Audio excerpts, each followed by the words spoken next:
எங்க சித்தி கல்பனா மேல ரொம்ப கோவமா இருந்ததால முதல்ல சித்தியை சமாதானம் பண்ணிட்டு அதுக்கப்புறம் உங்க எல்லாரையும் சந்திச்சு கல்பனாவை கூட்டிட்டு போலான்னு முடிவு பண்ணியிருந்தேன். அதுதான் இப்ப இவ்ளோ பிரச்சனைக்கும் காரணமா அமைஞ்சிருச்சு. கல்பனா, என்ன மன்னிச்சிரு.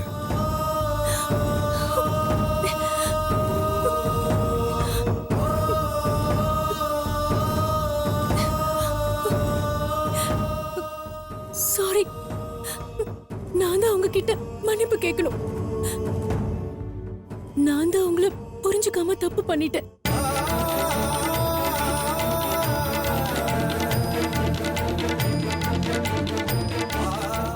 கல்பனா, பரவாயில்ல. ஆனா இனிமேல் இந்த மாதிரி அவசரப்பட்டு இப்படி ஒரு முடிவு எடுத்துறாத. ஏன்னா பாவம், இதனால எல்லாருக்கும் தான் கஷ்டம். சாரி சரண், நாங்களும் உங்களை தப்பா புரிஞ்சுக்கிட்டு உங்க மேல கோவமா இருந்துட்டோம்பா. பரவாயில்ல அத்தை. உண்மை என்னன்னு உங்களுக்கு தெரியாதனால தானே கோவப்பட்டீங்க. அதை நான் பெருசாவே எடுத்துக்கல. நம்ம சரணுக்கு தங்கமான மனசு. நாம தான் சட்டுன்னு அவரை சந்தேகப்பட்டுட்டோம். உண்மையிலே நம்ம கல்பனா ரொம்ப கொடுத்து வச்சவதான். கல்பனா இனிமே எதுவா இருந்தாலும் சரண் கிட்ட கேட்டு சரண் சொல்றபடிதான் நடக்கணும். உன் இஷ்டத்துக்கு நடந்துக்காத. அதனால எவ்வளவு பெரிய விளைவுகள் வந்திருக்குன்னு பாத்தீல்ல. இனிமே உங்க 2 பேருக்குள்ள பிரச்சனை வந்தா நீயும் சரணும் மனசு விட்டு பேசி பிரச்சனையை உடனுக்குடனே தீர்த்துக்க பாருங்க. ஒருத்தர் பேசிக்காம இருந்துட்டு ஒருத்தரை பத்தி ஒருத்தர் தப்பா புரிஞ்சுக்கிட்டு அதான் தப்பான விளைவுகளை கொடுத்துரும்.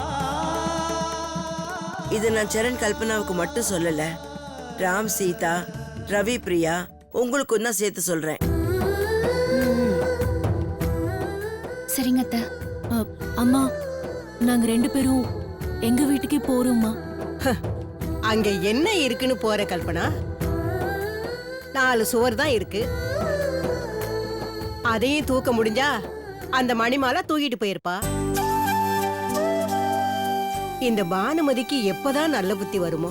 அவ வந்து ஏமாத்திட்டு போனதுக்கு பாவம் எங்க அம்மா என்ன பண்ணுவாங்க? ஐயோ, உங்க அம்மா ரொம்ப பாவந்தாமா. அவங்களுக்கு ஒண்ணுமே தெரியாது பாரு. 6 மாசத்துக்காவது உங்க அம்மாவை ஜெயில வைக்கணும். அப்பதான் அவங்களுக்கு புத்தி வரும். சித்தி, எனக்கு ஒரு யோசனை வருது.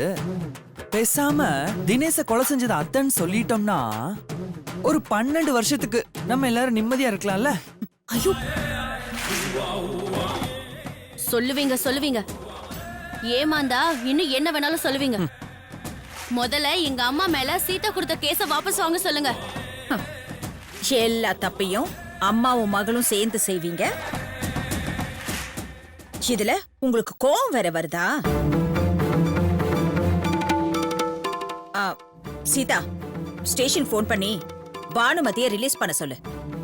சரிங்க அத்தை. சரண், கல்பனா, உங்களுக்கு வீடு ரெடி ஆகுற வரைக்கும் நீங்க இங்கேயே இருங்கப்பா. சரிங்க அத்தை. சீதா, பிரியா 2 பேரும் போய் சமையல் வேலையை பாருங்க, போங்க.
சீதா,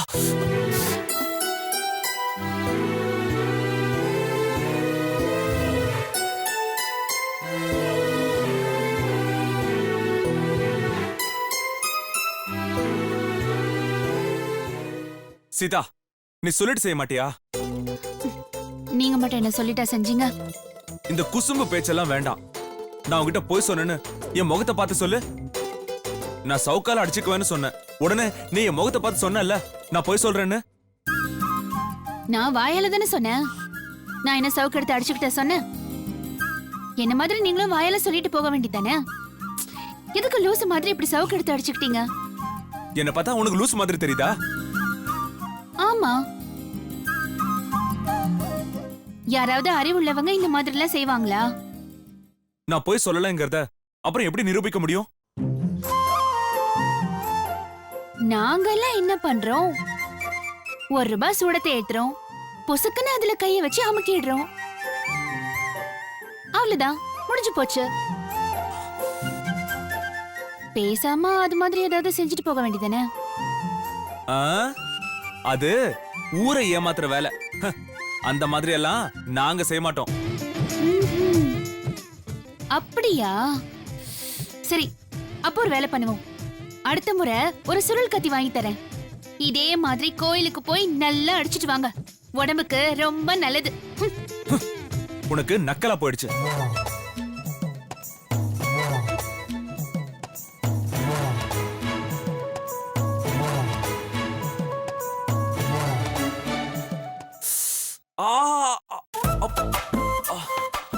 ரொம்ப வலிக்குதா? எனக்கு இந்த ஆயின்மெண்ட் வேணாம், வலிக்குது.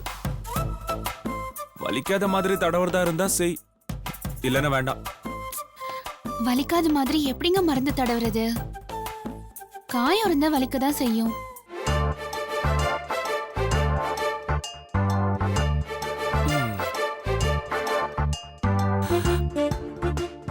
அதுக்கு ஒரு மருந்து இருக்கு.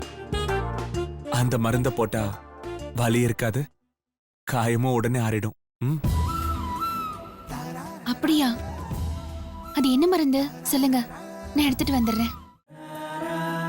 ரோஜா பூவோட இதழ வச்சு தடவி விட்டா வலியே தெரியாது.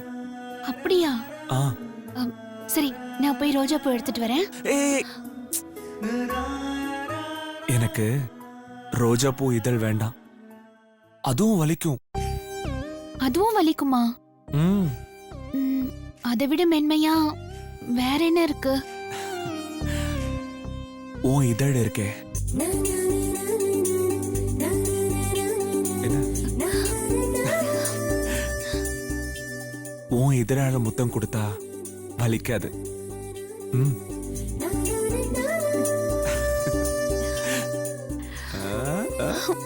போங்க, நான் மாட்டேன். அப்ப நீ ஒண்ணு எனக்கு மருந்து போட வேண்டாம், பொடி.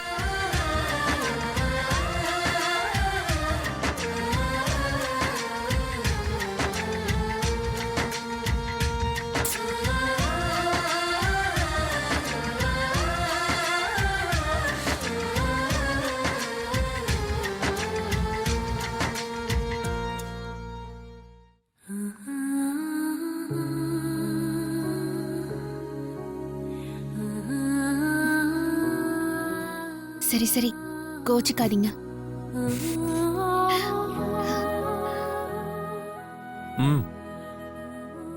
மருந்து போடு. ம்.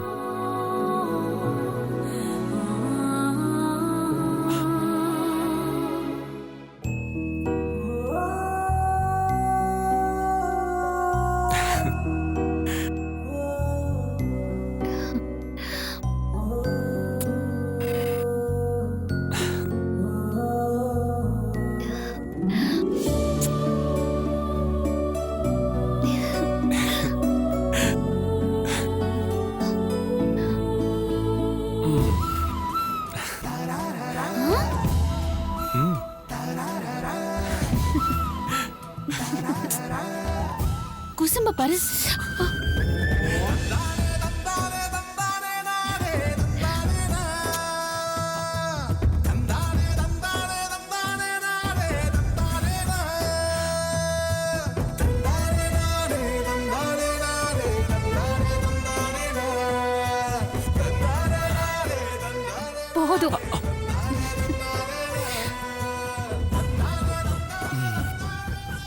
சீதா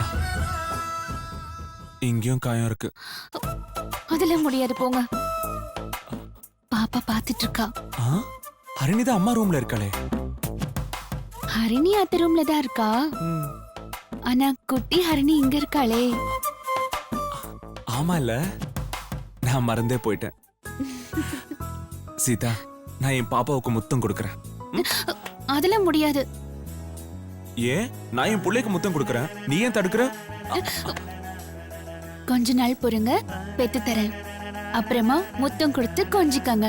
ஆ, அதெல்லாம் முடியாது. நான் இப்போ என் பிள்ளைக்கு முத்தம் கொடுக்கறேன். ப்ளீஸ் போங்க. சீதா. ஏய்.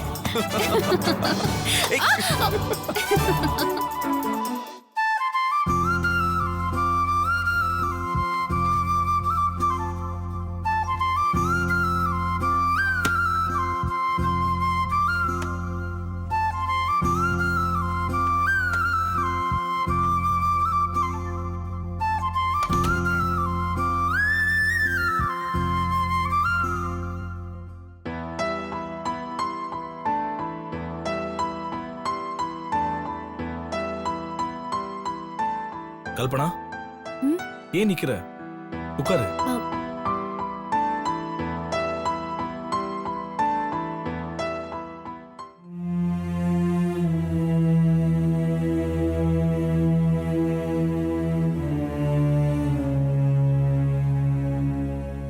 கல்பனா, ஏன் அங்க போய் நின்னுட்ட? இப்படி வா. சொல்லுங்க, உங்களுக்கு ஏதாவது வேணுமா? ஏதாவது எடுத்துட்டு வரணுமா? கல்பனா, எனக்கு ஒண்ணும் வேணாம். நீ ஃபர்ஸ்ட் என் முன்னாடி வான்னு சொன்ன. உட்காரு. பரவாயில்ல, சொல்லுங்க. எனக்கு கொஞ்சம் வேலை இருக்கு. கல்பனா, உனக்கு அங்க எந்த வேலையும் இல்லைன்னு எனக்கு நல்லா தெரியும். இப்படி வான்னு சொல்றேன்ல.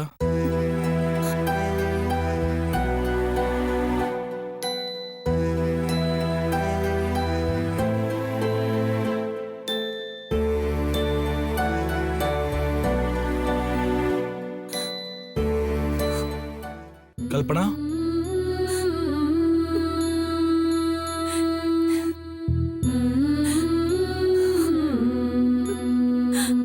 ஏய், என்ன ஆச்சு? ஏன் இப்படி இங்க வந்து அழுதுட்டு இருக்க? கல்பனா, கேக்குறேன்ல, சொல்லு, ஏன் இங்க வந்து அழுதுட்டு இருக்க? உங்களை பார்க்கவோ உங்க முன்னாடி நிக்கவோ என் மனசுல தைரியம் கிடையாது. கல்பனா, என்னாச்சு உனக்கு? நான் உங்களை ரொம்ப வேதனைப்படுத்திட்டேன். என்னால உங்க முன்னாடி நிக்க முடியல. வா, நீ வா. கல்பனா, நான் சொல்றேன்ல, வா.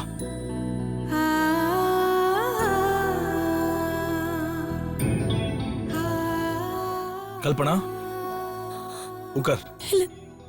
கல்பனா, உட்காருன்னு சொல்றேன்ல, உட்கார்.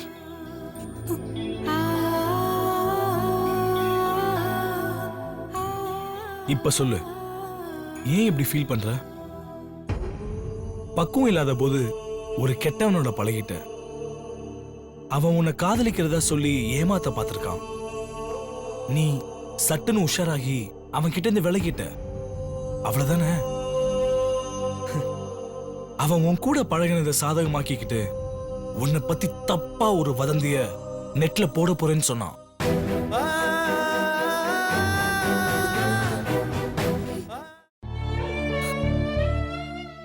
நீ யாரு? என் மனைவி. என் மனைவிய பத்தி ஒருத்தர் தப்பா சொல்றதையோ, இல்ல உன் கருப்புக்கு கலங்கம் வர மாதிரி ஒரு செய்தியை போட போறான்னு சொல்றத பார்த்துட்டு நான் எப்படி கல்பனா சும்மா இருக்க முடியும்? நான் இல்ல, என்ன மாதிரி எந்த ஒரு ஆம்பளையும் சும்மா இருக்க மாட்டான். கொலைதான் செய்வான்.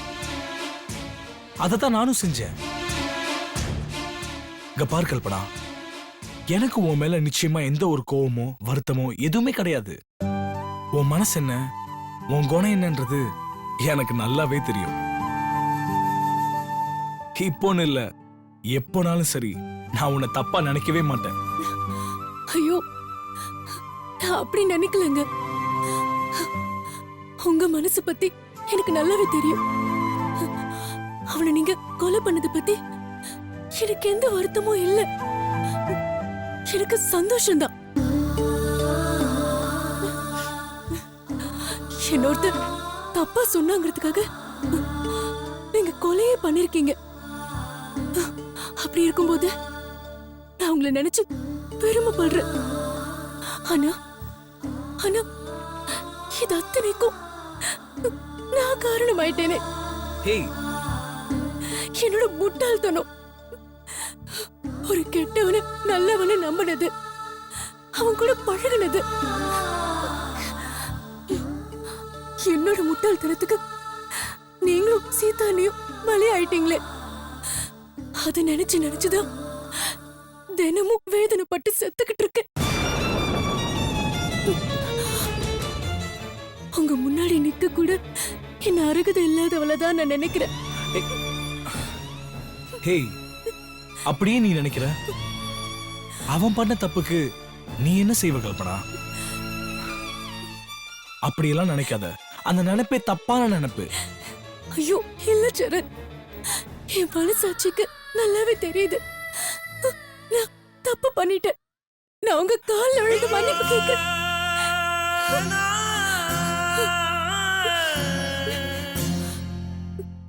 கல்பனா, நீ மன்னிப்பு கேட்க வேண்டிய அவசியமே இல்ல. தப்பு செஞ்சவங்க தான் மன்னிப்பு கேட்கணும்.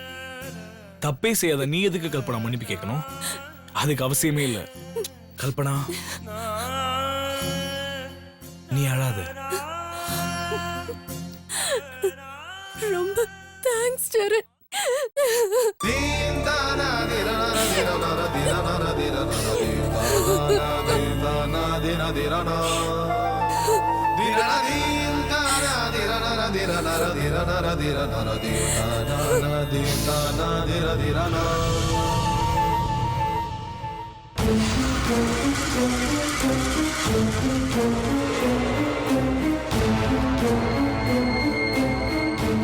பிரியா, எங்கம்மா உன்னோட கூட்டாளி வனிதா? கூப்பிட அவளை. அவளை எதுக்கு ஏன் கூட்டாளின்னு சொல்றீங்க? எனக்கும் அவளுக்கு எந்த சம்பந்தமும் கிடையாது. யார் யார் கூட கூட்டு வச்சிருக்காங்கன்னு எல்லாருக்கும் தெரியும். அத்தை, என்ன கூப்பிட்டீங்களா? ஆமா வனிதா,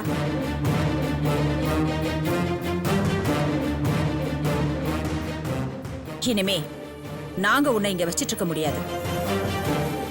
உனக்கும் பிரச்சனைகள் இருந்துச்சு, அதனாலதான் உன்னை நாங்க இங்க தங்க வச்சிருந்தோம். இப்போ எல்லா பிரச்சனையுமே ஒரு முடிவுக்கு வந்துடுச்சு. இதுக்கு மேல நீ இங்க இருக்கிறது சரியா வராது.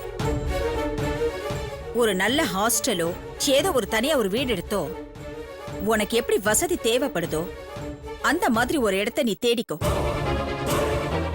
அதுக்காக உனக்கு எவ்வளவு பணம் தேவைனாலும் அதை நானே தரேன். பணத்தை பத்தி எல்லாம் நீ ஒன்னும் கவலைப்பட வேண்டாம். நீ இப்பவே இன்னைக்கே இங்க இருந்து போகணும்னு நான் சொல்லல. ஒரு வாரம் இல்ல ஒரு 10 நாள் கூட எடுத்துக்கோ. இதுக்கான வேலைய உடனே செய். ஒரு நல்ல இடமா பாத்துக்கோ. 10 நாளைக்கு மேல நீ டைம் எடுத்துக்க வேண்டாம். ஓகே, நீ போலாம்.